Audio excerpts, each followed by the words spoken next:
Assalamualaikum warahmatullahi wabarakatuh. Alhamdulillahirabbil alamin wassalatu wassalamu ala asyrafil anbiya'i wal mursalin wa ala alihi wa sahbihi ajmain. Allahumma shalli ala sayidina Muhammad wa ala ali sayidina Muhammad. A'udzu billahi minasyaitonir rajim. Ya ayyuhalladzina amanu kutiba alaikumus siyamu kama kutiba alal ladzina min qablikum la'allakum tattaqun. Sadaqallahul azim. Wahai orang-orang yang beriman, kamu diwajibkan berpuasa sebagaimana diwajibkan ke atas orang-orang yang dahulu daripada kamu, supaya kamu bertakwa. Surah Al-Baqarah ayat 183. Tuan-tuan dan puan-puan yang dirahmati Allah sekalian, kita biasa dengar dengan ayat surah Al-Baqarah ayat 183 ini apabila menjelang nak puasa. Jadi tuan-tuan, insya-Allah esok kita akan berpuasa bermulanya 1 Ramadan.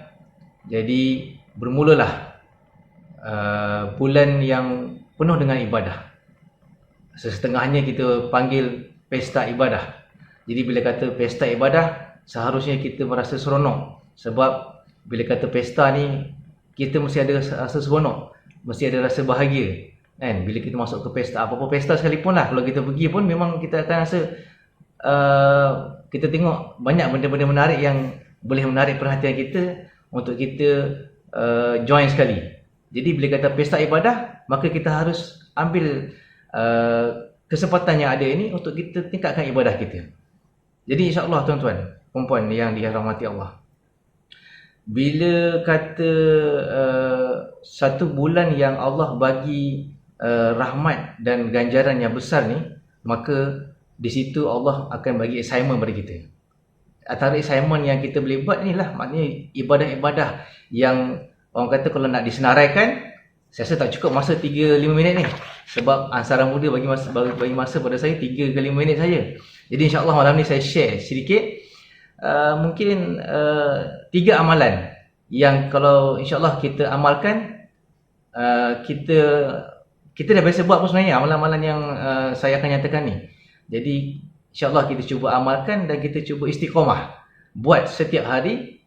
Moga-moga dengan amalan yang kita buat sedikit ini dan istiqamah, Allah akan berikan kita ganjaran. Dan dalam bulan puasa ni pun ganjarannya terlalu banyak dan Allah akan melipat kali gandakan pahala yang kita buat berbanding bulan-bulan yang biasa. Tuan-tuan dan puan-puan yang dirahmati Allah sekalian, dalam bulan puasa ni pun sebenarnya ada ibadah-ibadah yang tidak ada di bulan-bulan yang lain. Itu istimewanya bulan Ramadan. Antaranya solat tarawih dan juga zakat fitrah, kan? Jadi tuan-tuan pun dah sedia maklum tentang ibadah-ibadah yang ada di dalam bulan Ramadan. Dan mungkin berbeza bulan Ramadan kita pada tahun ini disebabkan kita ni dalam keadaan PKP, kena duduk kat rumah, tak boleh nak pergi solat tarawih dekat masjid ataupun surau lagi. Mungkin kita akan merindukan suasana ini, dan ini mungkin seumur hidup kita, mungkin inilah sekali kita akan melalui suasana seperti ini.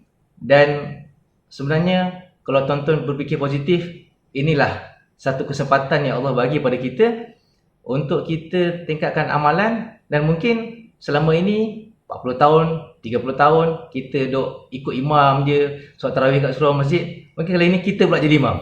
Itu cabaran sebenarnya. Dalam tempoh PKP ni, bukan kata kita perlu tingkatkan ibadah, dan kita perlu terima cabaran. Selalu orang buat Ansara challenge. Kali ini Ansara challenge jadi imam tarawih pula dekat rumah masing-masing.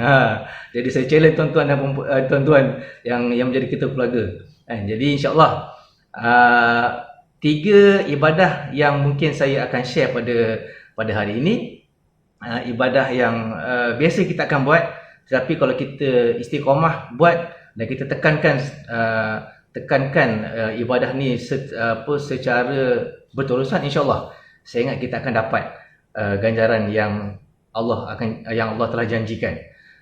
Yang pertama tuan-tuan, tentang bersahur.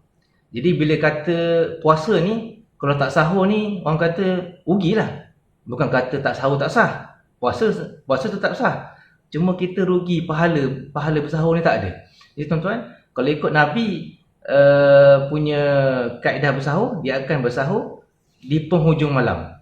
kan, pada sekadar kisah apa ni, 3/4 malam, di hujung malam. Jadi tuan-tuan ambil sabda Nabi SAW, bersahurlah kalian kerana pada sahur itu ada keberkatan. Ini hadis riwayat Bukhari.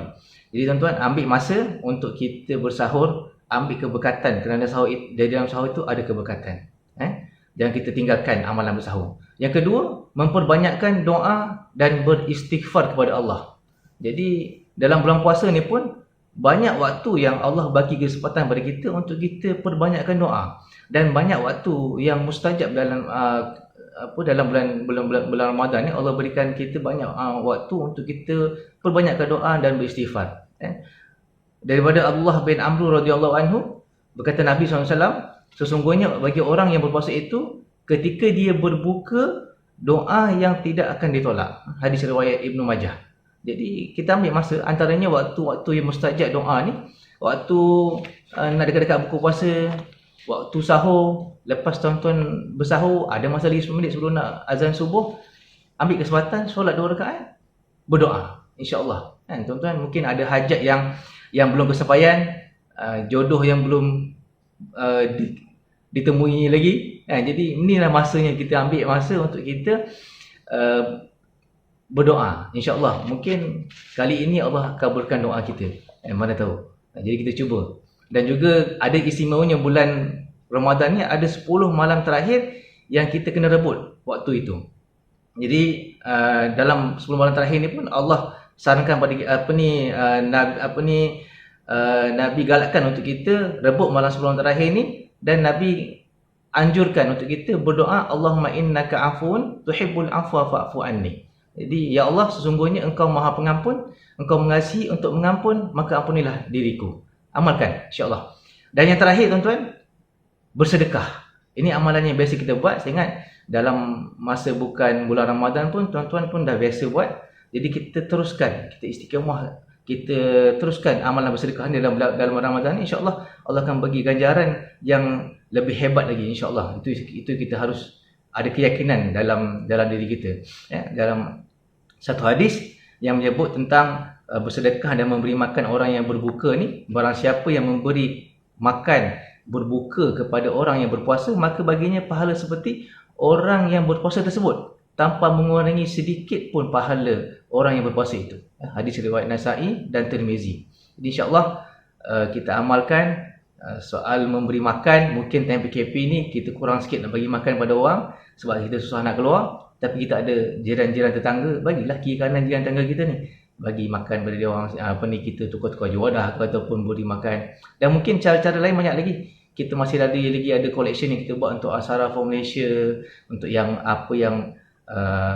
aktiviti yang muafakat anjurkan untuk membantu pelajar-pelajar MRSM yang dalam kesusahan, asnaf-asnaf pelajar-pelajar MRSM. So kita teruskan menyumbang, bersedekah, insya-Allah pahala itu akan sampai.